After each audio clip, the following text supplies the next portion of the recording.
Okay, so welcome everybody. This is the March 3, 2026 Select Board meeting. And unfortunately, this is a Select Board meeting where America is now at war.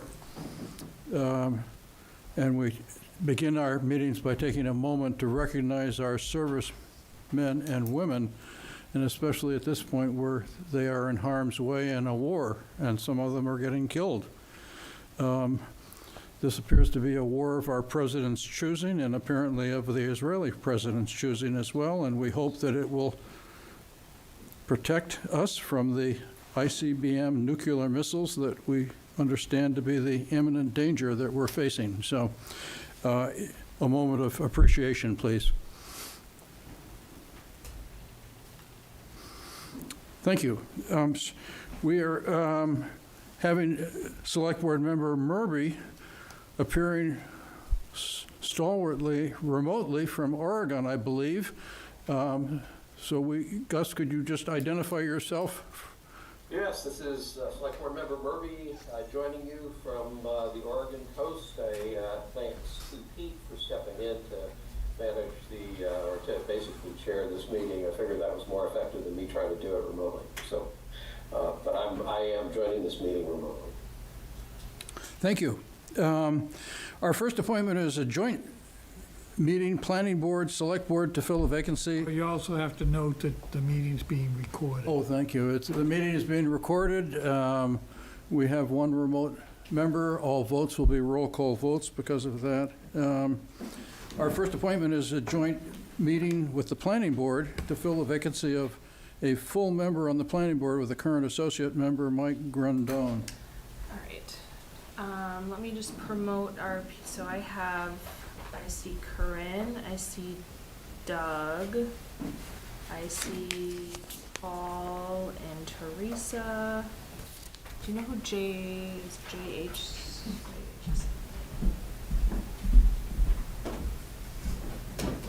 Do you see Mike or Sean? I see Mike, I see a JH, I don't think that's anyone. That's Jeff Hyman.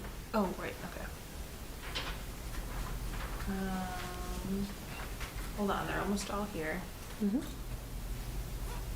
We should see for Paul.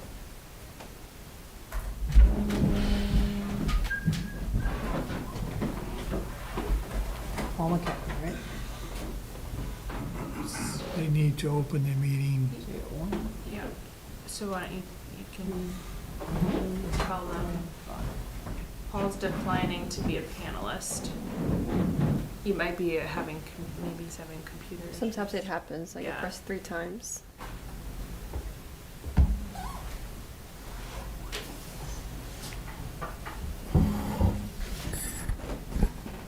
Are you still meeting remotely? Yes, but fully remotely.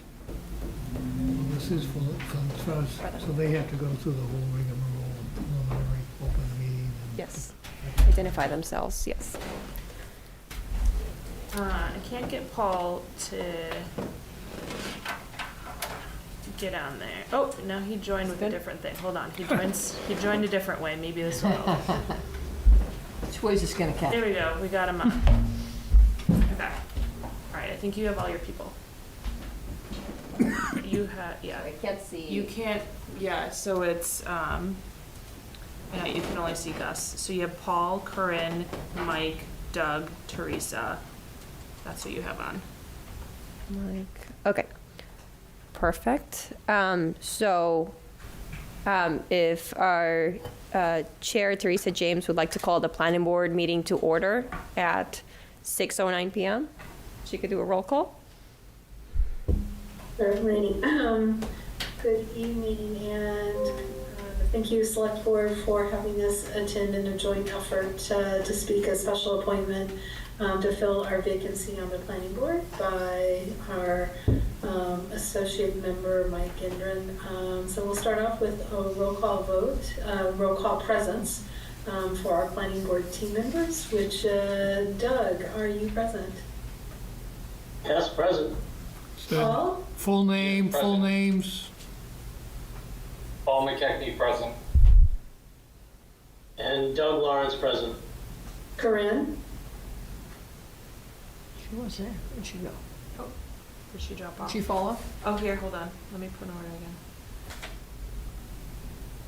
There she's rejoining.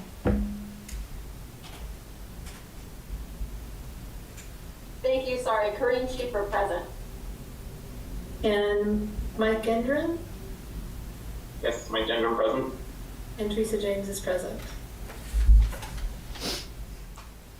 Great, thank you, and all participating remotely.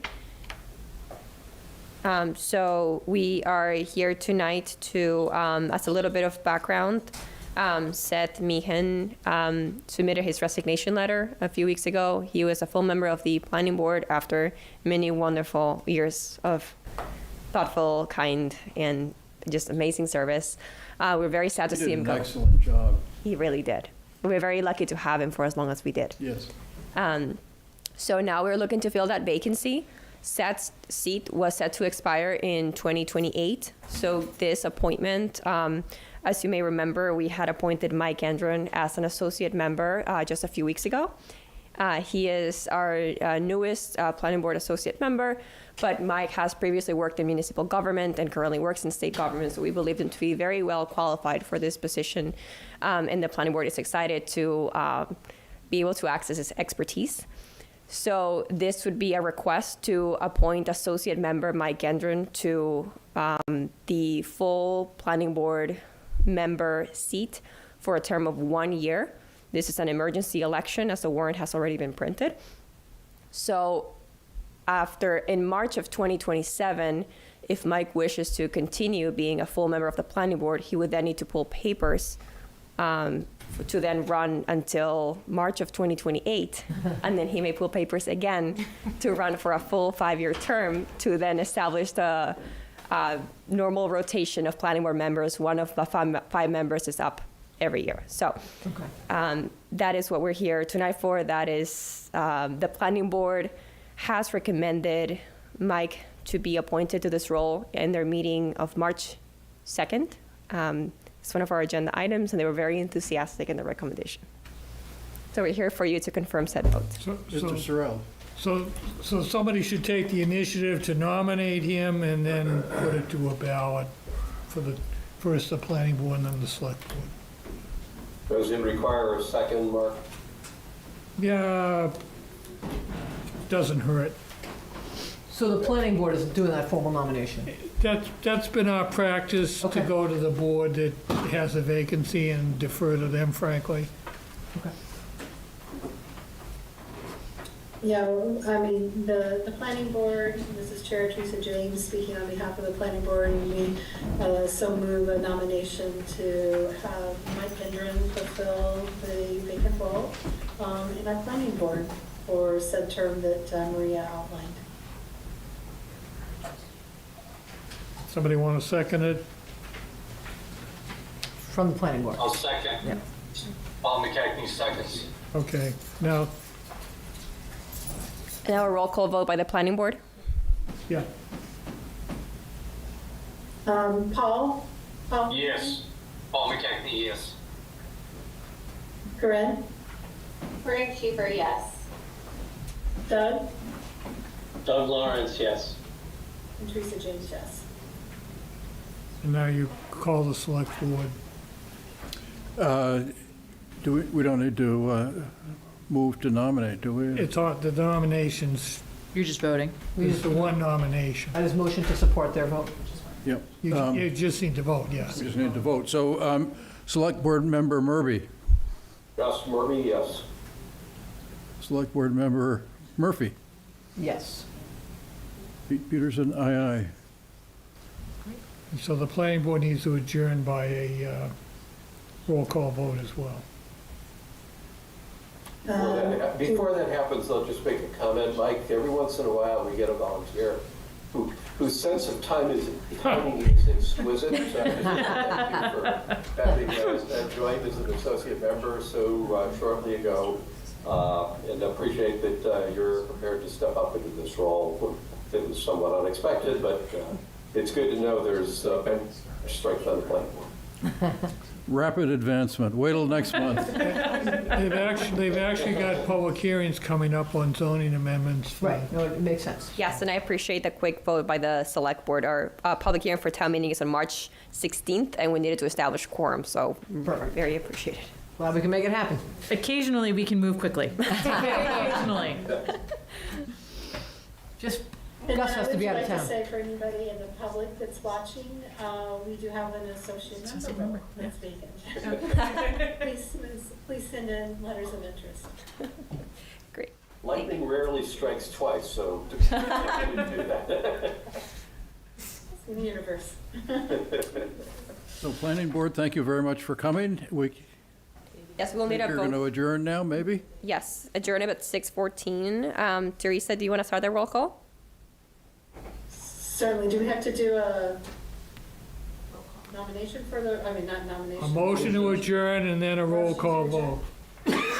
So I need a planning board member to make a motion to adjourn. I will make a motion to adjourn. And is there a second? I'll second. I will second that motion. Thank you. Paul?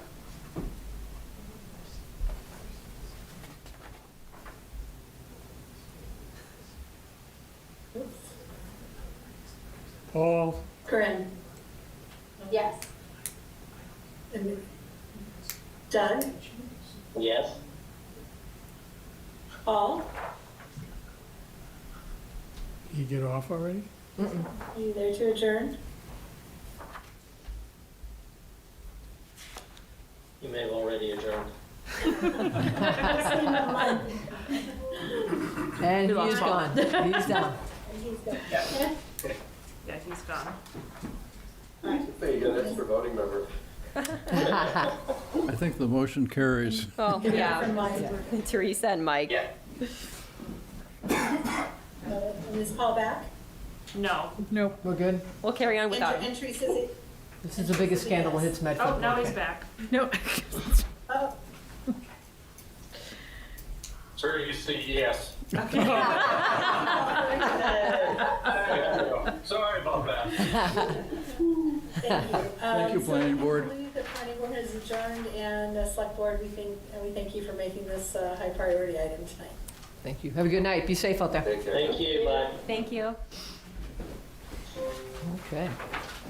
The next select board item on our agenda is Robert Quinn, Facilities Director, to request $26,062 from the FY26 Municipal Building Stabilization Fund Emergency Fund to cover cost of materials and installation of steel condensate receiver tanks at the Dale Street School, and hopefully to explain what a condensate receiver tank is.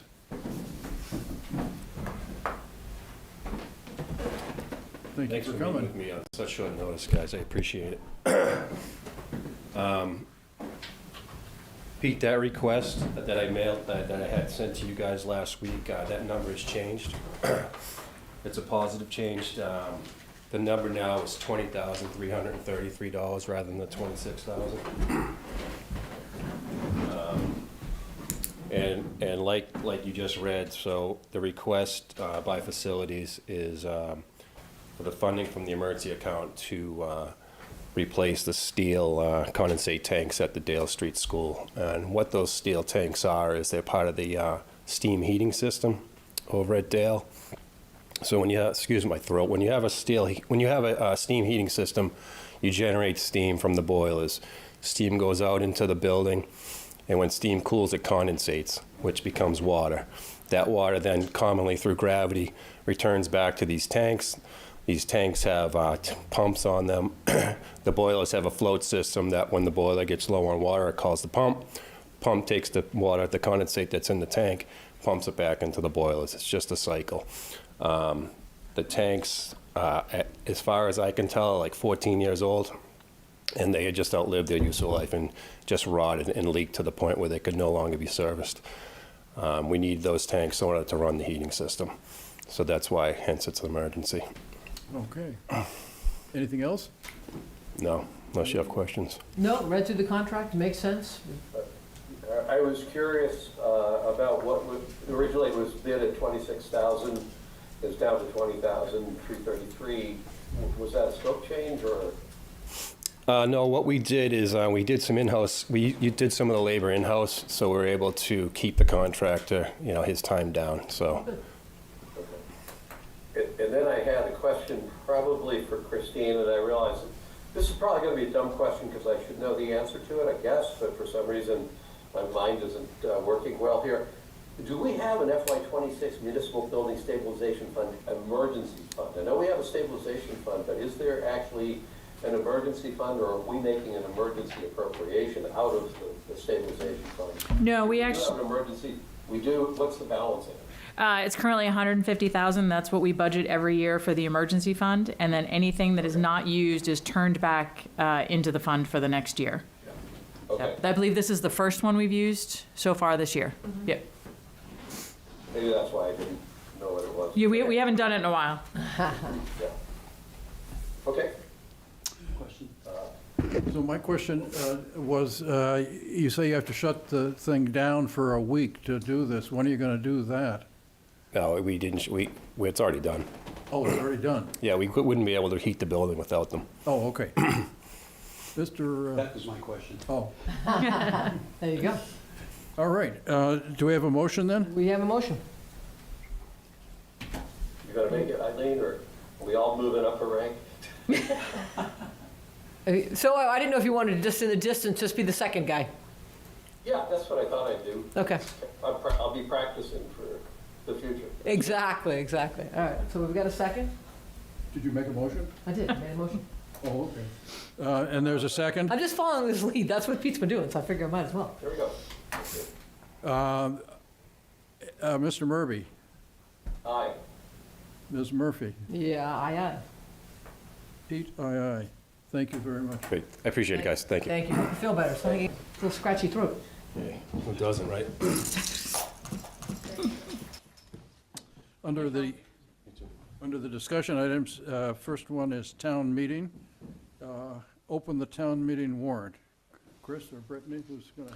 Yes, so we're opening this once again, and we are asking to add 4 articles this evening. One is a literacy curriculum article for town meeting, an override stabilization fund article, a snow deficit article, and a veteran banner revolving fund article. Good. What is that? Can you We're doing a hometown hero banners. Like Walpole's done, right? Yep, Yeah. Oh. exactly like that. Yep. Can you explain each one of these? Sure. The literacy curriculum article is coming from the school committee and the superintendent. Originally, this would have been part of the fiscal year 2027 budget, but we were asked to present only level service budgets. So this would, this purchase of curriculum is outside of that. So would not have been included, similar to some of the projects we didn't fund in fiscal year 27 because they were not level service. The school committee had come, members of the school committee and Dr. Marsden had talked to Steve and I from the warrant committee about how we could do this. They've already done the pilot project for it. They felt it was very important. Steve and I originally met and thought that this would be more appropriate under the capital budget article, but after some discussions amongst ourselves, we decided this actually qualifies for free cash as a one-time expense. Curriculum changes happen about once every 7 years, so we thought this should be a standalone article and funded through free cash. And the school committee will be voting to support the article at their meeting. Okay, great. Override stabilization fund? So override stabilization fund, this is what the warrant committee has been working on in order. We know we're going to need additional funds for the fiscal year 28 budget. We've been looking at the 2-year budget forecast. This would allow us to put some money into an override stabilization to be used for fiscal year 28 without having to come back to the townspeople for another vote in fiscal year 28, for fiscal year 28. And then the snow deficit article. Surprise, surprise. Yeah, so we had a snow deficit before this blizzard of 2026, and this has really pushed us over the edge. So we actually need a separate article, and we're going to have to spend some money out of free cash and overlay surplus to cover that. So we're going to need about $150,000. It says plural, is that just a typo? Nope, there was a consideration that we might want to do 2 separate articles, so I've left it open in case we do 2. But at this point right now, I think we're leaning towards 1. And then the Veteran Banner Revolving Fund article, this has been a project that's been worked on with Steve Caskey and Ian, our veterans agent, to do the Hometown Hero banner, similar Yeah, it's to awesome. Walpole. I believe Millis does it.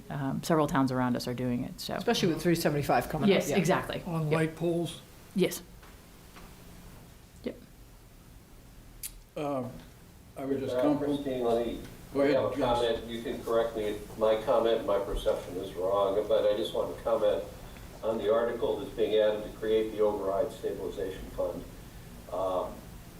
Pete and Eileen, I think you know that the driver behind this is that oftentimes towns find themselves in a situation where the cost pressures that would lead them to want to approve a Prop 2.5 override in 1 year is actually a cost pressure that will be present in more than 1 year. And so there's a temptation to deal with the full projected issue in 1 year, put the funding for the second year into a stabilization fund, so that you don't have to go and look for two Prop 2.5 operating overrides in a row, 2 years in a row.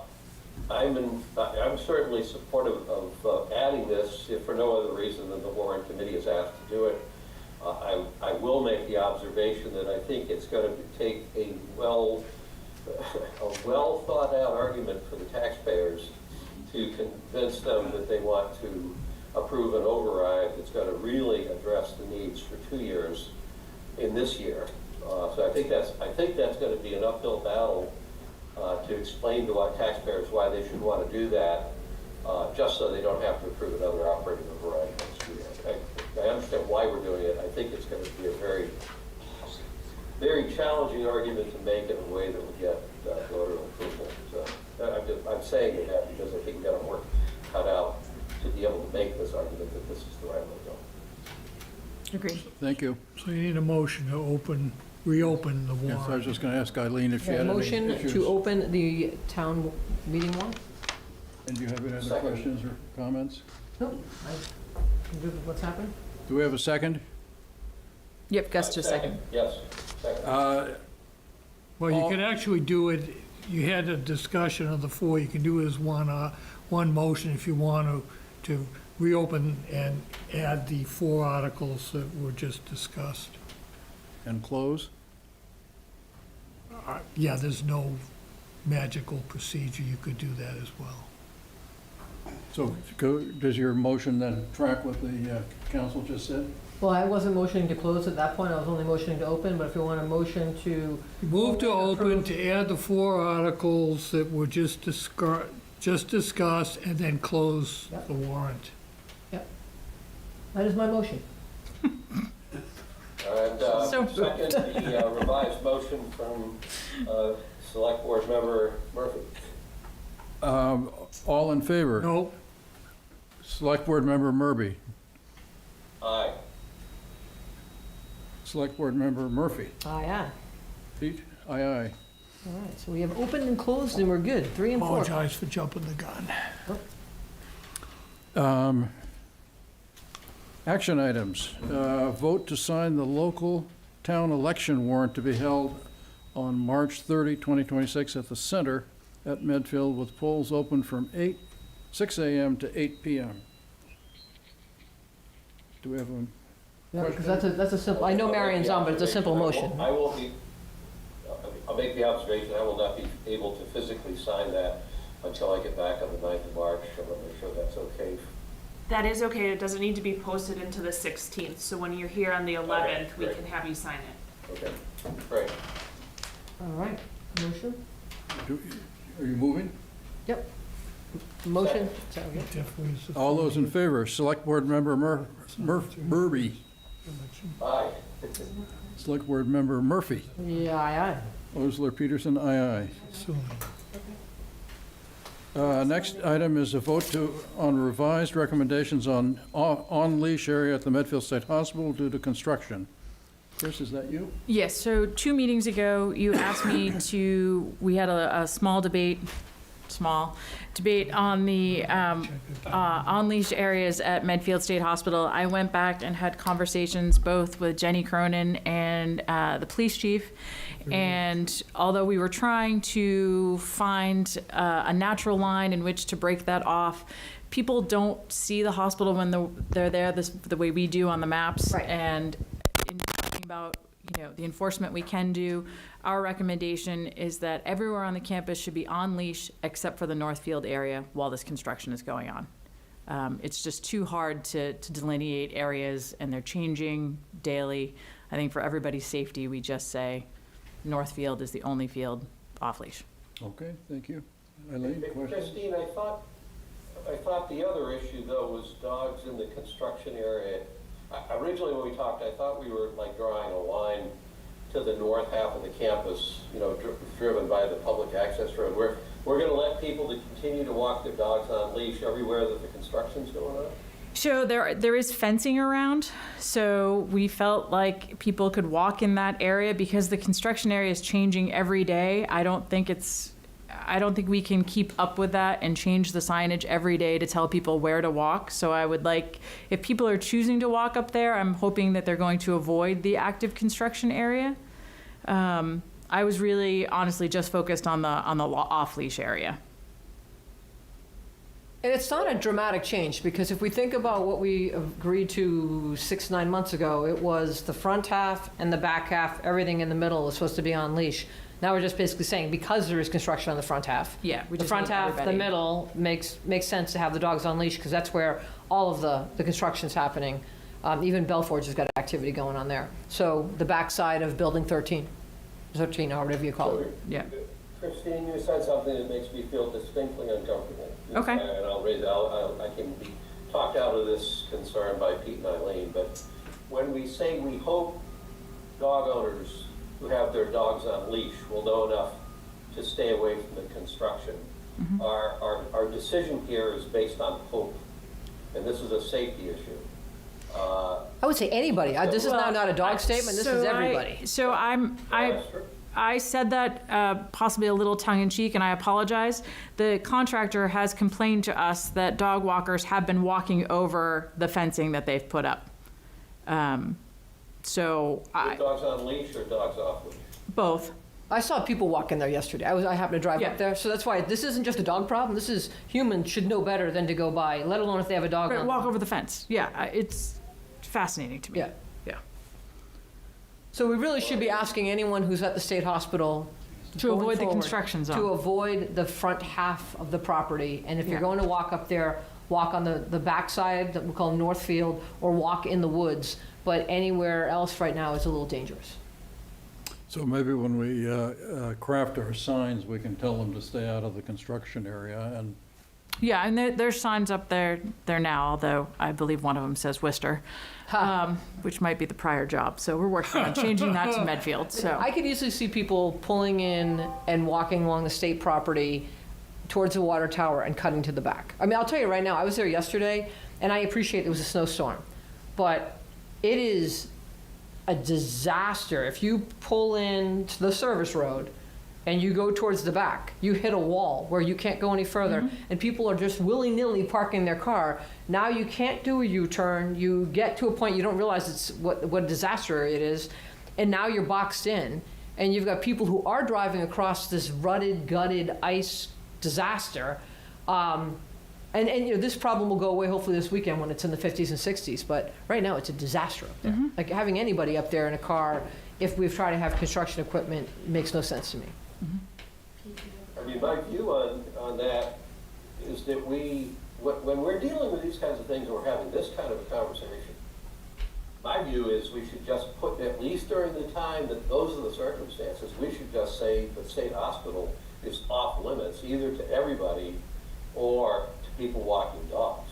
It may be that 2 weeks from now we'll say it's okay again, but I mean, I wasn't aware, obviously I wasn't aware of the condition of the roads, but I don't know what's driving us to allow safety hazards to exist simply to accommodate people who aren't necessarily paying attention to fences and things like that. I'm coming from a very conservative safety standpoint, not necessarily trying to make a 2-year ban here, I'm just saying if you Yeah. know there's circumstances where that's not good, we ought to just shut it down until those circumstances make it okay. Once the snow melts, the backfield should be accessible, but right now it is not. Have you been around there at all, Bill? You know what I'm talking? I have not, no. It's horrible. And what's gonna be bad again is, you know how that road ruts out? So DPW has been good every so often to go up and dump stuff. When this thing finally melts, We're not gonna good. have a big problem I soon mean, as if they start doing there's the a other way work. to say it's closed to vehicular traffic, and we can identify places where people can walk, whether they have a dog or don't have a dog. Right. Where we can say, you can't park your car on the hospital campus, which means they're gonna move south of Hospital Road, but you can walk, you know, in these areas to get to the Northfield, that's different. Right. And I'm just being very conservative from a safety standpoint. And I'm probably being a little more concerned. I don't know whether I can bring this in, Christine, because you sent the email out, but we're apparently having complete blatant disregard of the prohibition against dogs over at McCarthy Park. And so we have a related issue on hospital property or town property next to hospital property, where we also are having blatant disregard of the prohibition, which I think up until now has more or less been followed. But right now, that's being blatant disregard, apparently. Well, you're finding because people can't get to the backfield, you just create you can't. Right, they're going to McCarthy. You're going to McCarthy, yeah. Yeah. Well, so that's causing an issue as well. We've never authorized dogs, so it's not a matter of, well, you guys aren't giving me what I want, therefore I can do what I want. If that's how this is going to go, then I become very hard-nosed about people using the property during construction or people walking their dogs. It's like, who's in charge? There's a question online. Can you promote the person so they can ask, or what's the question?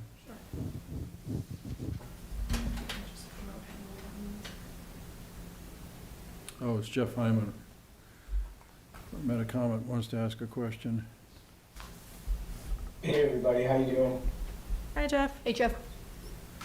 I've been listening to the conversation, and while I don't, maybe 50% of the time agree with Gus, I really agree with Gus right now that safety, let's start with the beginning. The standards around construction safety, so the construction is not the problem, right? I think we understand that. That is not the problem. OSHA drives the regulations around construction safety. And in my 35 years of building over 500 million square feet of buildings in my career, I have never seen a crossing. You don't cross the public with a construction site without fencing. Now they've done, the Belforge has done a great job of fencing around where the building will have construction. But you have trenching. I walk the property, as this board knows, all the time. I have walked those spaces. Nothing tells me I can't be there. Nothing stops me. And you can walk behind a very large loader where people, so there has to be a way, and it's not more fencing. You're gonna have to figure out how you're gonna keep people out of the space where there's construction. And that construction is also on, they have to access their workspace from the driveway. So I'm gonna tell you, conservatively, there has to be a separation, a complete separation of the public and construction. Because it cannot be aspirational in any way, because normally there'd be fencing, chain link. At night it should be locked, right? There's all kinds of things. I'm not suggesting that there should be great expense with fencing to keep people out, but we have to think about something that could be, at the moment, that trenching is important and it's being done, and there has to be a way to separate it. I don't have the answers how at this very moment, but I'm happy to discuss it with anybody that needs help with it. But you just can't keep it together, because it's going to be a problem. And leashes, dogs on leashes, that's a separate issue, but like enforcement, so how are you gonna enforce that? Regardless, if it was 100% compliant, it's not gonna keep people out of the space. There has to be another way. So it's just trying to, I am concerned because I really don't want to see something happen on our watch. Thank you. Thanks, Jeff. Thank you. I would like to make a The other point comment. I'd add here in terms of just this context, this construction project, I think they're projecting that they'll be completed by the end of April. So in terms of, what are we dealing with in terms of severity of restrictions? It's probably the months of March and April, probably, the construction is done. So it's not a 2-year policy. It's the 2 months here, out through the end of the winter, more or less. That's the issue. Well, what's good about this is when Trinity gets underway, that's a much bigger project, so we're trying to work through. Yes, although once this is done in April, this is just the phase 1. Then we'll start phase 2 of the infrastructure, and it's going to go further into.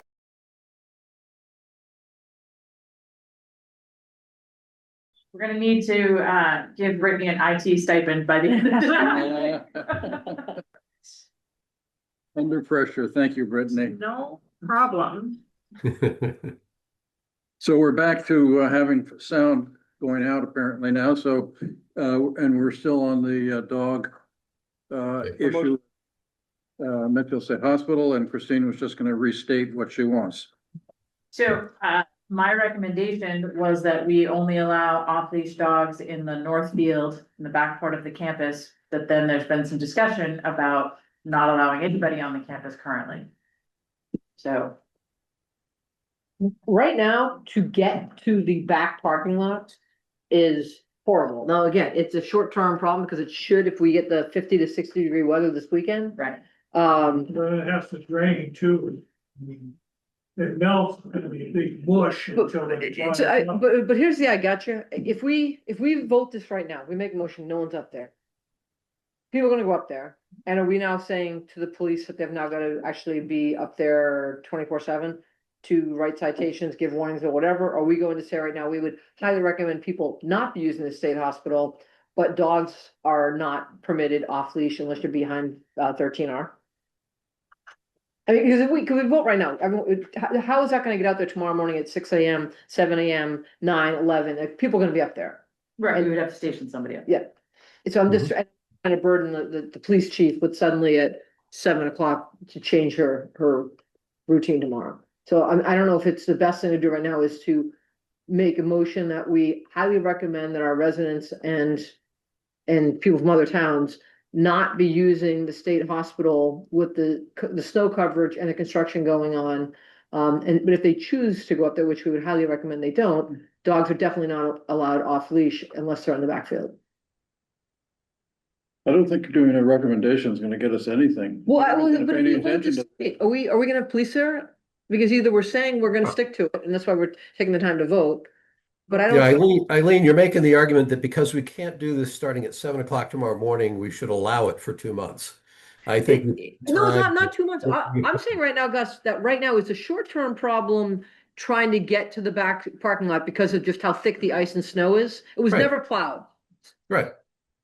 And in theory, by this weekend, if it's going to be in the 50s and 60s, the ability to at least get back there in a car should be managed. It's gonna be a mess. That's why we're gonna recommend people not be there. But people are, if we vote no, I'm fine. We have to either stand behind our vote, but don't vote just for the sake of making a motion, and then we don't do anything. It's just stupid when we do that. Yeah, I mean, if you shut it down, you don't necessarily shut it down effective 7 o'clock tomorrow morning. You may need to make it effective on Thursday morning or something like that. And basically, yes, you're going to have police at the entrances so that when people go, you put signs up for a couple days, say, look, this is effective, I'll say Thursday morning. This is closed until further notice due to overall conditions. And what that does is that enables us to exercise a decision that's not necessarily a 2-year, it's not a policy decision. It's a decision that's driven by the safety of the site which we undoubtedly will have to make at other points in time when this whole construction project unfolds, so that we basically establish an expectation. And when the town says you can't use the property, you can't use the property. You don't just say, well, because the town didn't offer me this, I'm going to go use some other piece of property. I'm pretty fired up about what's going on in McCarthy Park right now. Because if that's the attitude people have, well, if you're not going to give me this, then I'm going to do what I want. I think we basically need to reestablish some authority to control town property. And if you're right, Eileen, and it all melts and it's good and trafficable in a week, then by the time we come back in 2 weeks for our next select board meeting, we basically say we're lifting the restriction. Yeah, I'm fine with that. That doesn't address the issue of people using the parts of the property that they shouldn't be using going into the Right. construction areas, and I think that's the real issue that we need to deal with. What do you recommend, Pete?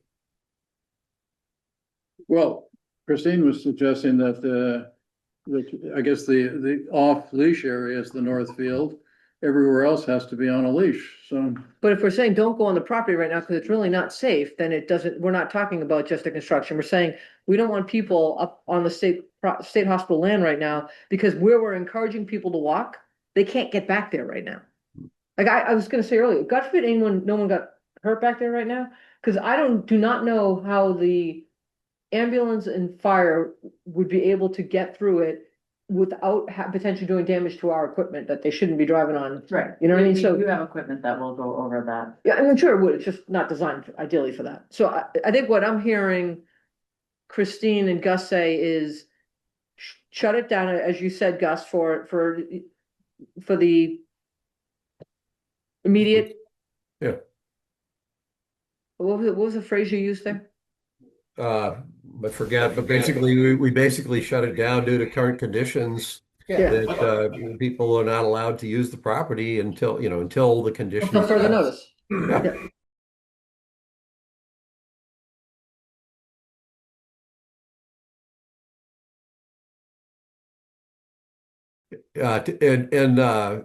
Pete, to your point about what Christine recommended is that the dogs are on leash everywhere but the Northfield. I think that's probably a workable policy in the long run. While the property is being used, when we allow the property to be used, I think that's a reasonable and a clear policy for us to have. So I don't object to that broad policy. I just think there's a more immediate set of circumstances that require more decisive action. I think it was, the term was until further notice. Mhm. Public to know.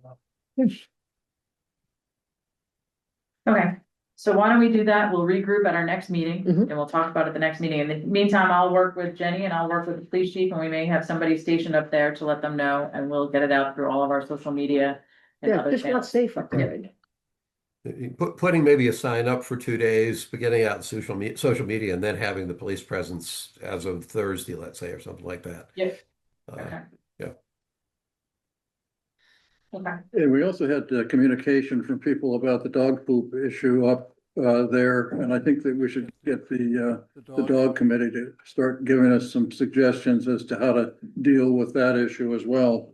So maybe if we could ask them to reconvene and think about how to deal with that.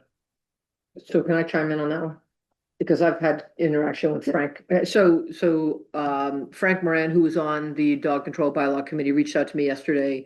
I confirmed with Christine, we didn't really No, they're still active. they're still active, so he's reached out to the dog control bylaw members to say, would everyone be interested to step up so we can start talking about the medallion, start talking about how can we address some of the issues. And Frank will tell you, if you think the state hospital is bad, go walk the road up at Wheelock. Right? It's horrible. Water and sewer is very concerned about this. Yeah, right. And so yes, state hospital is a known issue, but I used to walk Rooney at Wheelock long before I started doing the state hospital. And it's Frank said it's the worst he's ever seen it. It's horrible. So so again, it's going to be areas in Medfield, not just the state hospital, that the dog control bylaw committee is going to be looking at. How do we implement a medallion system and how do we look at this dog waste issue?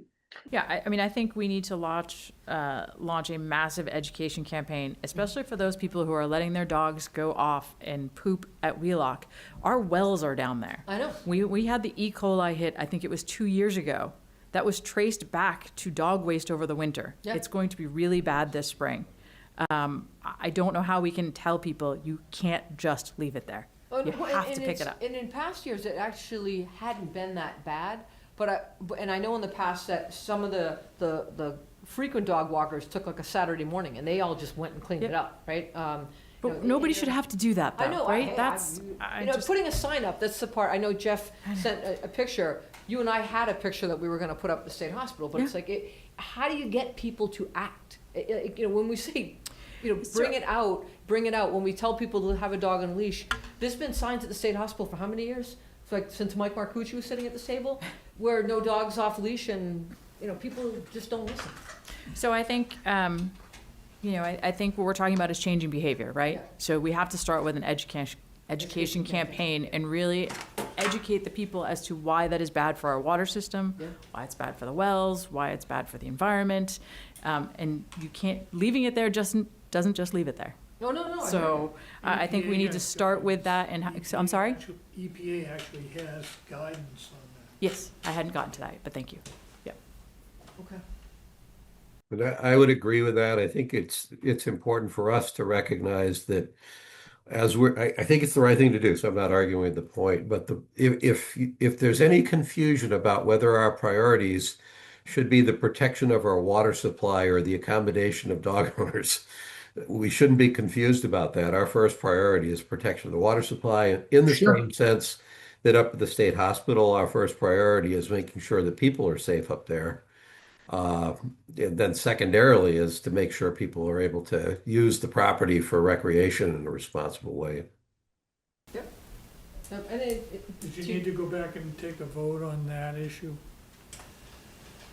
So what is the final motion that and I'll state this one. So make a motion to vote on the revised recommendations for the Medfield State Hospital in general, not just off-leash area. That right now, we're going to make a motion to temporarily close access to the state hospital until further notice, approximately 2 weeks, next time we meet. Right now, basically, it's more of a safety concern, because access to the backfield, which is where people are being encouraged to walk, is not safe right now. So the public is, Yeah, construction people obviously can go on, but. right. I second that motion. Roll call vote. Select Board Member Murby. Aye. Select Board Member Murphy. Aye. Pete, aye, too. Excellent. So it's 2 weeks. Our next meeting? Yeah, I think we revisit it in 2 weeks is the way that Yeah. works. It's not a question, it's a 2 week ban. We revisit it in 2 weeks. Jeff wants to. And if everything starts to melt up there and we can have to do something sooner, but right now it's a disaster up there. Pete, do you want to promote Jeff? Jeff Sure. would like to speak. Hey, guys. I just wanted to mention that there's not a lot of people in the back, so there's not like a huge safety issue because nobody can get there. I mean, some people walk on paths, I've seen that, but it's not a massive crowd, like cars aren't there. I just have a question. What happens if we ban people, if the board restricts people temporarily for a period of time? People are going to just take and concentrate the problem somewhere else. I think Gus, I don't know the McCarthy thing. I'm not aware of what you were saying, but it sounds like people are going elsewhere. They're going to go to they're going to go to the sledding hill. They're going to go to, They are. so they're just going to there's so many dogs and so many dog walking companies. They're just going to take it across the street, which they already are. They're going to fill that road up and they're just going to spread the problem somewhere else. That's another disaster. So I know. But Jeff, here's the deal right now. I'm not saying not to do anything. I'm saying just consider that what's going to happen. It's going to That's how push the state problem. hospital got to be crazy, is because during COVID, everybody came out and Yep. I know a lot of people, myself included, redirected my efforts from Wheelock up to the state hospital because it was just bigger. So yes, we're not, I'm not naive. I think but people are just gonna go across the street, right? They're probably gonna park across the street and then walk the paths in the back. It is what it is, but being on the state hospital property and driving cars, which I witnessed yesterday, the stupidity of what was going on up there. If we don't allow cars to go back there, that at least eliminates the car issue and getting people closer to the construction equipment. Yeah, I'm not saying not to do it, but I'm just concerned about, just remember that it's a privilege to be able to use town property that you have, essentially this board has granted the permission for people to use it. The public can use it. I think it's a privilege. And that privilege, I mean, the poop issue itself, and you guys know, like that is disgraceful and it's happening. And so, yeah, there needs to be some penalty. People need to feel the pain, and right now they're not. And they're not going to feel it if they can just go somewhere else. So it'll be interesting to see what happens. Thanks. So the McCarthy Park issue that I think Gus was referring to was that the select board got an email circulated today from the bus company people, from Christine, that the bus supervisor was having trouble with people. They apparently locked the gate after they put the buses down on McCarthy Park, and there are people that were refusing to leave because they'd driven their cars in and they didn't want to leave. And so that was a little bit of a touch on the issue of McCarthy Park that I think that Gus was referring to.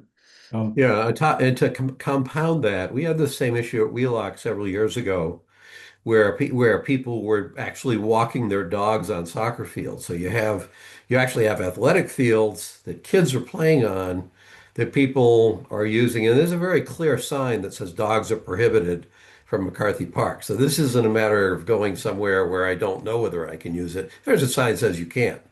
That's my point. And so if people are saying, well, if you block me from there, then I guess I can ignore your prohibition here. That's a real violation in my mind that says we've been. But they can walk, just to be clear, unleashed, they can walk down the sledding hill where the cross-country team runs. Yeah, That's but still accessible to the public. Right, but not on the side where the green gate is that leads to the athletic fields. Yeah. Nope, I hear. I just want to make sure people are listening. Yep. We didn't say you can't. There are trails that people can walk on, but the softball fields, the soccer fields, the baseball fields back there are not to be encouraged to be the dog throwing park. Just keep in mind that snow doesn't stop anybody from not picking up dog waste. And you know that you saw some pictures about that. So you're going to have a sledding hill where kids still sled because there's still snow on a Saturday. And this is now kids playing on a field that's called a sledding hill with dog poop. So that's, again, what's the difference between the hill and your sled and a soccer field? I mean, again, not to belabor the point, but it's going to be interesting. I'd be more worried about the cross-country trails. I don't think people are walking their dogs up and down the hill there necessarily. They are walking their, actually, I was there and there were people snowshoeing with, the dog walkers have snowshoes and they're walking a pack of dogs. I'm not one to take pictures of people like that, so I didn't, but just telling you. Oh, good point. Okay, guys. So we have we voted to close the hospital to dogs, and then we've also asked the dog committee to get busy and give us some recommendations. Yep, we have one question. Yes, Lauren. Can you use the microphone, please? Actually, the vote was broader than just closed to dogs, it was closed to public access. Yes, closed to. Okay, so Laurel Scotty's got a question. Laurel Scotty, 10 Green Street. A couple of things. Oh, is that's that probably mic not working? live. Okay, so Laurel, why don't you come up here closer to the owl? so I muted myself on Zoom because that was causing the feedback. Yeah. So we have audio on YouTube and TV, just not on Zoom. So you want Yep, so Okay, yeah, so that get little close to the thing owl. right there is your mic, so just Talk to the owl. Things. I know that you've referenced the dog bylaw committee and that they went to Newton and a lot of good things came out of it last June. I believe at the last meeting, you said they learned this last June. Well, now this is March and nothing's been done. No. So the dog control bylaw committee was put together to be ready for annual town meeting 2025. So after that meeting, when they brought forward the new dog control leash, they kind of dismembered and said, there's nothing for you, you're asking us to do. Now, right now, effective yesterday, we have said, can you step forward? But Frank Moran, back in 2024, 2025, had reached out to Newton. He's got quite a bit of data, but it's not something that they.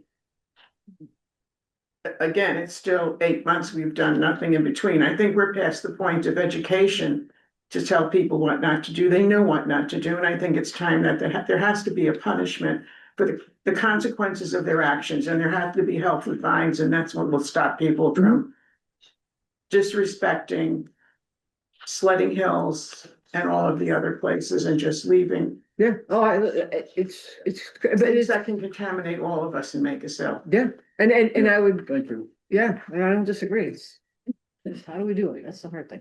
Okay, are we done with dogs? And humans. For tonight.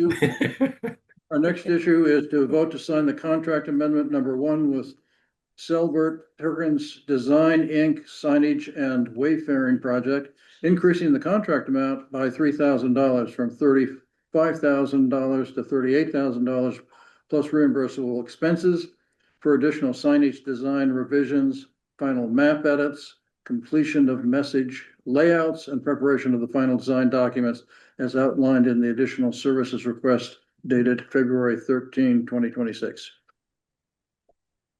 So this is the wayfinding project that we've been working on.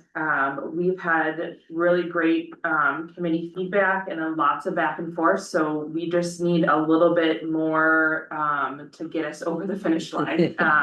But this should be the extent. We're so close. We're to the point where we're gonna get an actual sign to like a paper sign to see what it's gonna look like out front. So we're very close to the goal here. So we hope that this can get us over to the finish line. We're very excited about the project. Yep. Any questions? You could combine the sub A with it as one motion too. Okay, so the subpart A is vote to use $3,000 from the select board's economic vitality fund to finish this project. I'm on the wayfinding project committee, so I know everything about this, and I certainly say yes. Gus, do you have any questions? No, this is the minor one I had was I assume that the money for the reimbursable expenses exists somewhere in there, that the total amount that's funded is not just the 38,000, but that's a minor question. Yes, I think the original amount, the planning board will be able to cover that in their operating budget. Great. Okay. No questions. Motion? Yes, please. Yeah. So Second. I've motioned it. It's up to Okay. you there, Gus. Second. So that Eileen, when you make a motion, maybe you could direct it to the topic rather than just say move or something. Well, I'm only following your lead. That's what you've been doing the last like 6 months, 9 months. So I never did. I used to read it. You used to, over there would just say motion. So I'm like, all right. Well, I don't. I I've started seeing say it. so moved. Okay. To track the language in Okay. the So moved. agenda. Gus, second. Second. Select board member Murphy. Aye. Select board member Murphy. Aye. Pete, aye. Next item on our agenda is to vote to sign the standard contract with Commonwealth of Massachusetts to receive $75,000 for a State Highway Route 109 downtown traffic light study. We received $75,000 from an earmark to study the traffic lines from one end of 109 to the other. So all of the lights will be included in that. So it's great. So when I read this, I'm thrilled because if I'm not mistaken, that we haven't had this done, because those are controlled by the state since like 1989. So like even trying to get out of South Street tonight to get to this meeting, I went through 5 cycles before I could, and there were only like 7 cars in front of me. But that is, and part of it, I don't know, maybe if the train went through, which throws it all off. But like, yeah, so for anyone listening, this $75,000 is a godsend to know that we can finally have the tracker, and I'm assuming the chief will be involved in this some way, shape, or form, so that any input, any concerns that the police and or fire have will be put into this when they come in and review the lights and view the traffic patterns and all that. Okay, yeah, So- Those questions, Yeah, comments? my only couple of minor ones. This is an old thing that when I review contracts and the authorized signatory is never filled out. Page 46 of the packet, the question is, who is the authorized signatory? I think that's you, Christine. It's usually me. Usually Yep. you. And then the other question I had on that is, are we also, I'm not sure why I wrote this down now when I went through, are we also signing the beta contract, which is the actual contract to do this work? We will eventually, once we sign the Okay. contract with the state to get this going. This is just the first, they have That's to fine. accept our scope first. Okay, those are my questions. When's the earliest this would start? The work extend? As soon as we sign a contract with Beta. Yeah. Yeah. So within the month, I would think. Yeah. Which means 2 months. Sorry. So do we have a motion to proceed? yes, motion to move. Forward on. Second, Second, Select Board Member Murphy, aye. Select Board Member Murphy, Aye, aye. Peterson, aye. Next item is vote to authorize the town administrator to sign the standard contract with the Commonwealth of Massachusetts for the Housing Works Infrastructure Program for $4,500,000 to be used for the roadway and utility infrastructure improvements to support the Medfield State Hospital redevelopment project. Did any of this, remember when you had the Affordable Housing Trust involved in some of this? Affordable Housing Trust doesn't have to get involved in any of this. We're still working on that. You will get involved at some point. We're still working on the final language for that. Okay. Yeah. Okay.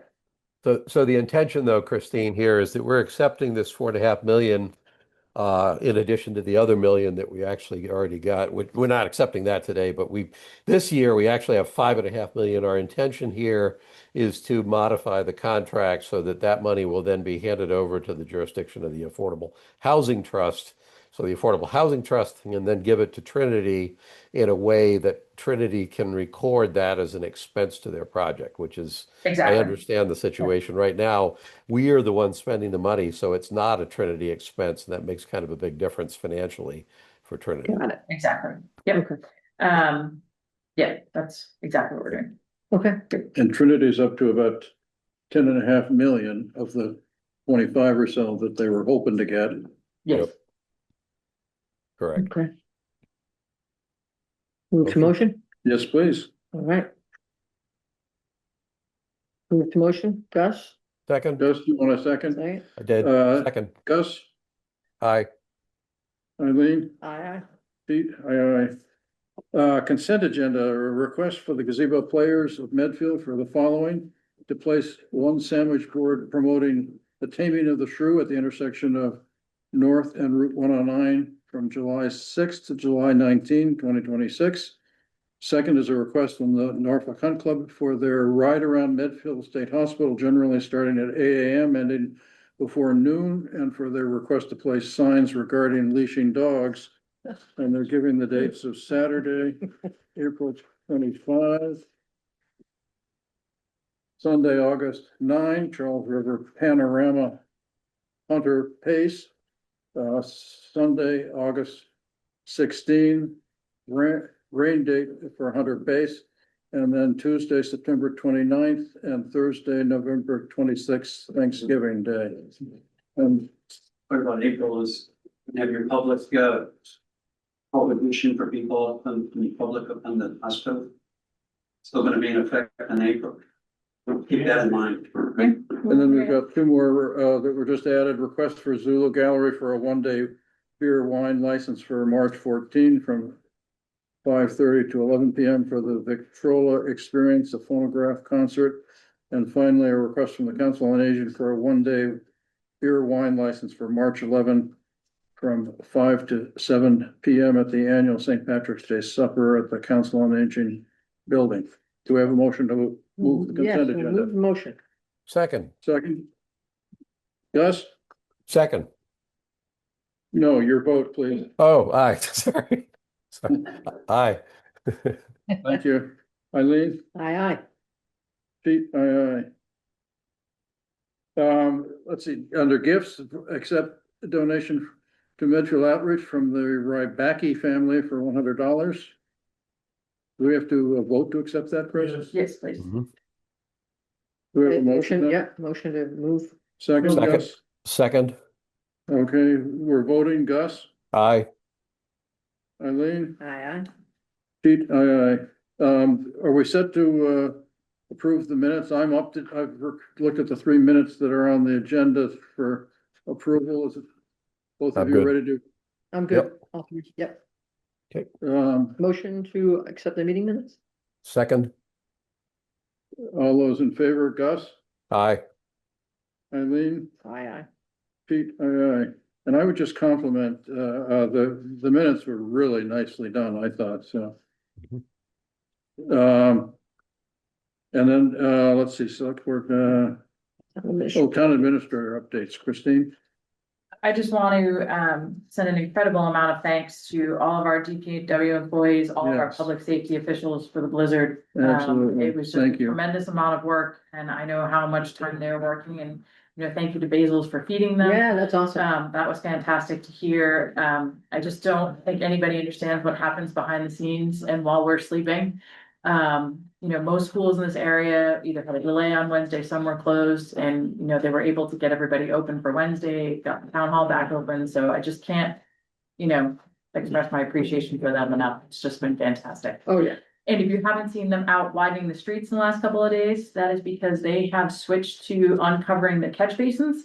So that when we do get this rain over the next couple of days, there won't be any flooding, so, we expect, just a little patience for getting sidewalks and roads widened while they take care of that. And I heard it's gonna be 55 tomorrow, and maybe we're done with the snow, so one can only hope. That's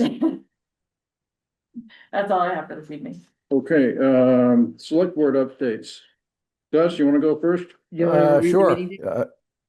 Got a number of items. First, back on, I suspect, Eileen and Pete, you occasionally get these emails from various research organizations looking into public policy, asking you to complete surveys. I don't always complete them, but there was one that I got from Civic Pulse that was looking around. The questions were all around sort of political harassment, political violence. They were researching public officials' experience in terms of experiencing any kind of coercion or threats.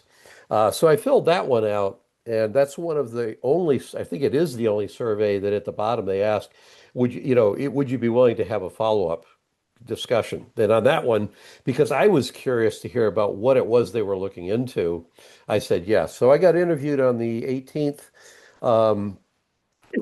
around political threats, which was I was kind of intrigued by it.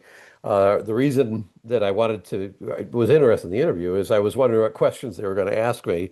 What I got out of that was that there are certainly other municipalities, other jurisdictions in the country where the public officials are exposed to coercion or threats around political issues in a way that we don't come anywhere close to. We live in a rather unique political environment. Doesn't mean people don't get mad at our decisions or don't disagree with the things we do, but the way I look at it is we do not have a culture here in this town where actors follow bad faith tactics to push their issues. And I really appreciate that we have that in the town.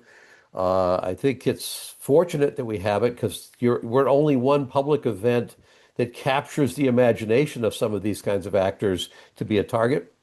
So I don't take this lightly. But anyway, it was a good interview. I'm guessing they weren't all that interested in my answers because I basically indicated there weren't a whole lot of issues and threats that I had seen come up.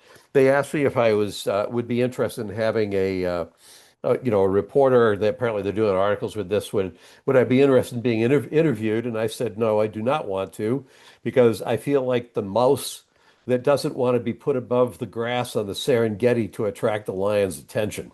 So it was an interesting experience, but I'm happy that we're off the radar. We're keeping a low profile. I think we do our best to maintain civility, even in the face of differing opinions. I think that's huge for us in comparison to some other jurisdictions in the country where they don't have that kind of good faith operation, even from the opposition that doesn't like what we're doing. So I guess a broad thank you to the community in general about that. On the 19th, I had a Medfield Musings interview, which will not be posted until after the election, which makes sense, seeing as the select board position is a contested election. The 20th, the Community Choice Aggregation Committee had a Zoom meeting to start talking about, we're coming up on the final year of our current electricity procurement contract. And so we'll be looking at going back out into the market again somewhere in this coming year to come and try to put in place another attractive electricity supply contract for renewable energy. Then on the 26th, we had a second meeting, actually with Good Energy, because the state has changed the format for the reports that we have. There's an annual report that goes to the state about our program. They made some format changes and what they required. So Good Energy has drafted a revised annual report for us that we're in the process of reviewing right now. That has prompted a little bit of discussion around should anything be different about our program going forward when we come up with the new replacement contract. But my sense right now of our conversations is while there might be a couple of changes that would be made, there's nothing radical that's in the works.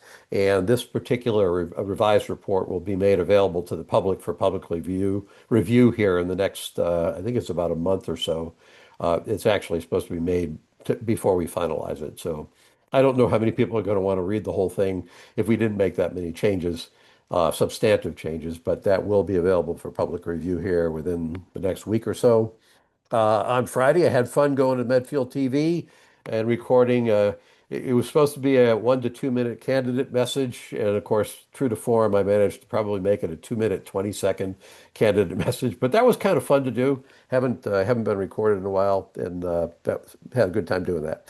And then upcoming on Friday the 13th is when the candidates forum for the two select board candidates will be interviewed at Medfield TV by Scott McDermott. That's going to be at 3 in the afternoon. I'm not sure whether that's a good time for audience participation, but the public is invited to attend the interview. I don't think it's a debate exactly, but the interview. But ours, unlike the school committees, which is going to be here in the Chenery Room, ours will be at Medfield TV at 3 p.m. on Friday, March 13th. That's it. Thank you. Eileen? All right, so today I had the fun opportunity to go to Dale Street and participate in Read Across America, which is why I'm actually wearing my 375 sweatshirt to this meeting, because I wore it to the 5th grade class that I read to, just to educate them on what's happening. And I even have a flyer here that Tracy printed out before I left, obviously before I came up here, just to let everyone know in town that there's some sweatshirts, vests, t-shirts, hats that they can purchase if they want to be out promoting our 375th anniversary. But it was great. The kids had all sorts of fun questions with the parade coming up. Read The Last Castle to the class, just all in a real fun afternoon. Tomorrow, the school building committee is meeting and they are interviewing the 3 OPM candidates. And then after that, those candidates will be ranked. And then the next step, I believe, is an April meeting with the MSBA to let them know who we select. Tonight, just keep everybody up to date with our high school sports teams have had a phenomenal winter season. So tonight going on, one game's over, the other one's still going on. We had the girls and boys basketball teams are playing at home tonight. Then you've got the girls hockey team playing Thursday night. The boys are playing tomorrow night. But it's just phenomenal to see the success that the high school teams are having. We have. I look at our high school and we see how well the music and arts group perform. They just had their winter play 2 or 3 weeks ago, which I missed out on, which I'm bummed. And then the a cappella group. So when I was reading up on the sports earlier today, I was like, oh, it's great. Just the high school in general is really thriving. And other than that, Bennett's doing well, sleeping through the night. That's all good. Didn't make it to the meeting this week. He stayed home. Thank you. So I went to the Read Across America too at the Dale Street School, and I wore my Disney tie for the kids. They commented on it, so that was fun. I also take 4 different hats and let the kids vote on which hat I should wear, and they chose the jester hat this year. The, let's see, I went to a lecture that a Providence College professor, Edward Andrews, delivered at the library on freedom and slavery in colonial New England. He's written a book about this, and focusing on a African-American who lived in Newport, first as a slave and then as a free man, and was very prolific in terms of his work and his accomplishments. But it was a very fascinating talk. So congratulations to Medfield Together for putting that on for us. I happened to just watch online a little bit of the Medfield High School girls basketball team. I got a link to one of their games and I just clicked on it and it was fascinating. They were just so darn proficient. And it reminded me of watching the Celtics because they would go to the basket and then they would kick the ball out to somebody on the 3-point line who would then sink it. They were just thinking 3-point shots after one another. I don't think they've lost a game all season. So, and they've won the tournament last year. So, Hope they won tonight. very impressive. I've got office hours that are coming up on Friday. If anybody at the center, every first Friday of every month, I have office hours 9 to 10 at the center. If anybody wants to come and talk about town issues. The Energy Committee has a decarbonization roadmap draft that was circulated, and I took a look at that this afternoon. And it's actually pretty impressive. Well, it's a very impressive document. But in terms of as Susan McPhee said, that the amount of savings that we've affected on gas should be something that we should be sharing with other towns in the state. Since 2022, the 18% reduction in our gas usage in the town, which the electric usage was down 1.5, but the gas was down like 18% because we've switched over to heat pumps, I guess.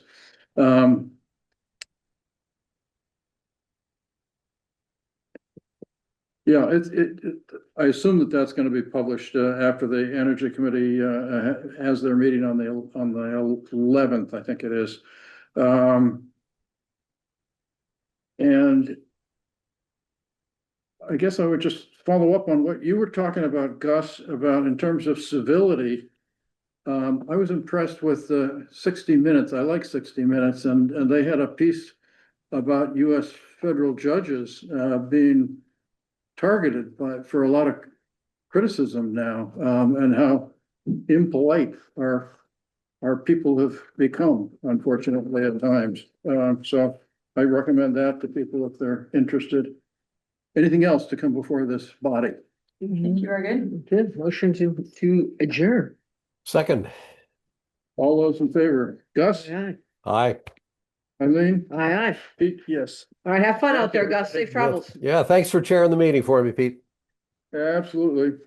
Bye, guys. Take care.